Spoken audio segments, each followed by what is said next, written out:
கிழங்கு வந்து நம்ம வந்து கழுவிக்கலாம்.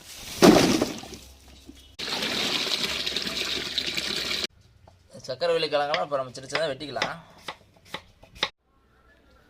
வெட்டி வச்சுட்டு சக்கரை கிழங்க நம்ம வெள்ளை வேட்டியில் போட்டு நல்லா வெயிலில் நல்லா காய வச்சுக்கலாம். நல்லா வெயிலில் நல்லா காயணும். பாருங்க எல்லாம் நல்லா காஞ்சிருச்சு. இதை வந்து நம்ம எடுத்துகிட்டு போய் இப்போ வந்து மாவு மில்லில் கொடுத்து இப்போ அரைச்சி எடுத்துகிட்டு வந்துக்கலாம்.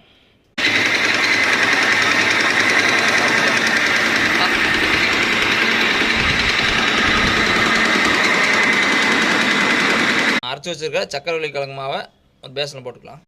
கொஞ்சமாக உப்பு போட்டுக்கலாம். நம்ம கொஞ்சம் கொஞ்சமாக தண்ணி ஊற்றி நம்ம புட்டு மாவு பார்த்துக்கு பிணைஞ்சிக்கலாம். ஒரு பாதி அளவு போட்டுக்கலாம். தேங்காய் நல்லா கொஞ்சம் போட்டுக்கலாம். இப்போ மாவும் கொஞ்சம் போட்டுக்கலாம். ஒரு 10 நிமிஷம் வேக விடலாம்.